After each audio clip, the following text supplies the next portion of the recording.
नमस्कार दोस्तों, आप देख रहे हैं डीएनपी इंडिया, हर खबर भरोसे के साथ। दोस्तों, भारत और पाकिस्तान के बीच बढ़ते तनाव के दरमियान वो 10 बड़ी खबरें जो आपके लिए महत्वपूर्ण हैं, चलिए नजर डालते हैं। सबसे बड़ी खबर ये है कि कल प्रधानमंत्री नरेंद्र मोदी से एनएसए अजीत डोभाल की मुलाकात हुई। माना ये जा रहा है कि भारत द्वारा दी जा रही जवाबी कार्यवाही की जानकारी प्रधानमंत्री नरेंद्र मोदी के साथ साझा की गई।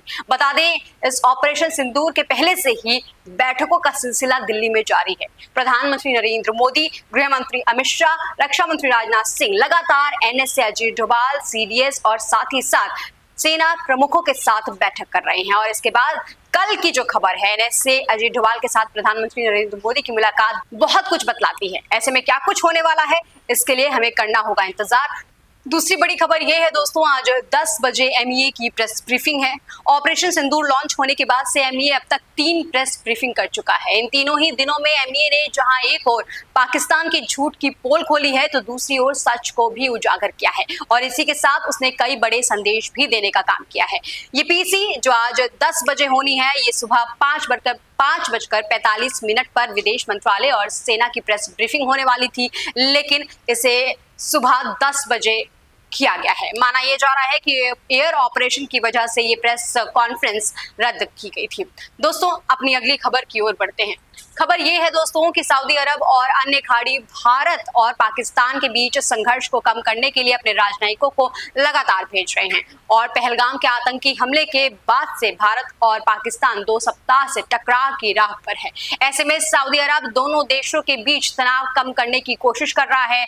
इसी के मद्देनजर सऊदी अरब के उप विदेश मंत्री आदिल अल जुबैर ने शुक्रवार को पाकिस्तान के प्रधानमंत्री शहबाज शरीफ के साथ बैठक की। इस बैठक के दौरान पाकिस्तानी सेना प्रमुख जनरल मुनीर भी उपस्थित रहे। इससे पहले गुरुवार को आदिल अल जुबैर ने भारतीय नेताओं और अधिकारियों के साथ मुलाकात की थी।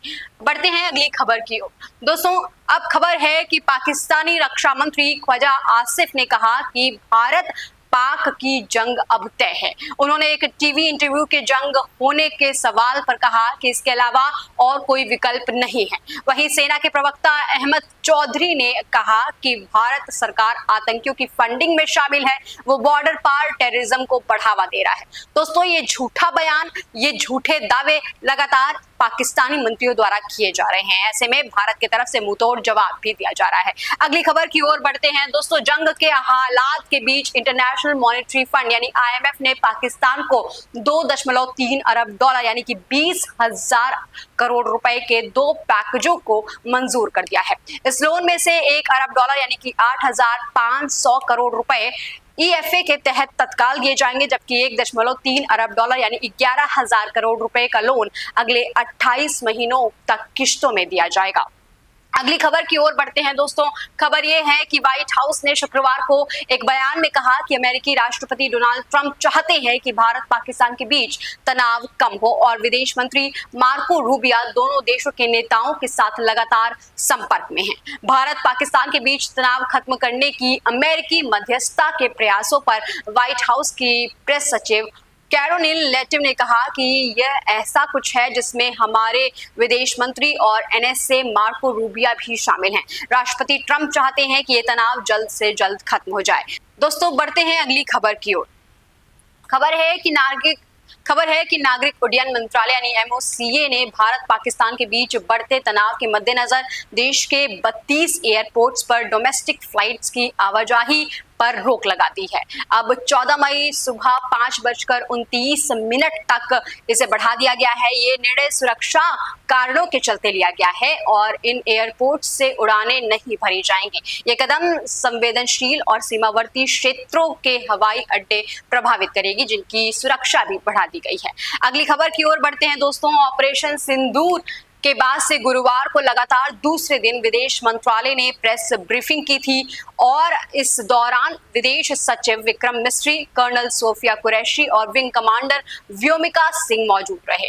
भारत ने पाकिस्तान के 10 झूठों को बेनकाब किया। पाकिस्तान की आदत लगातार झूठ बोलने की है, ऐसा विक्रम मिस्री ने बोला। उन्होंने कहा कि इससे पहले पहलगाम हमले में अपने आतंकियों की भूमिका को नकारा। हमले की जिम्मेदारी आतंकी संगठन टीआरएफ का उल्लेख संयुक्त राष्ट्र के बयान में होने पर अडिग डाले, फिर ऑपरेशन सिंदूर के बाद झूठ फैलाया। भारत का हमला पाकिस्तान के नागरिकों के खिलाफ नहीं बल्कि आतंकियों के खिलाफ था। अगली खबर की ओर बढ़ते हैं दोस्तों। भारत की एयर स्ट्राइक के वजह से पाकिस्तान बौखला गया है। पाकिस्तान ने बीती रात लगातार भारत के अलग अलग कई शहरों में हवाई हमले किए, लेकिन भारत ने उस कोशिश को नाकाम कर दिया। न्यूज एजेंसी एएनआई ने रक्षा सूत्रों के हवाले से बताया कि नियंत्रण रेखा यानी एलओसी और अंतर्राष्ट्रीय सीमा पर भारतीय शहरों पर पाकिस्तानी सेना की ओर से किए गए ड्रोन हमले के मद्देनजर भारतीय सेना जम्मू सेक्टर में जोरदार जवाबी कार्यवाही कर रही है। दोस्तों अगली खबर की ओर बढ़ते हैं। भारत और पाकिस्तान के बीच बढ़ते तनाव के बीच खबर यह है कि बलूचिस्तान लिबरेशन आर्मी यानी बीएलए ने पाकिस्तानी सेना को खदेड़ना शुरू कर दिया है। बीएलए ने बलूचिस्तान के 5 पाकिस्तानी सैन्य चौकियों पर भी कब्जा कर लिया है। अब खबर यह है दोस्तों कि बीएलए ने क्वेटा सिंध हाईवे पर कब्जा कर लिया है। बीएलए और पाकिस्तानी सेना के बीच करीब 2 घंटे तक फायरिंग चली। इसी बीच खबर यह आई कि बीएलए ने पाकिस्तानी सेना के कई चौकियों पर भी कब्जा कर लिया है और शहर की ओर कूच करने के लिए तैयार है। तो दोस्तों ये है वो 10 बड़ी खबरें जो भारत और पाकिस्तान के बीच बढ़ते तनाव के मद्देनजर बेहद अहम हैं।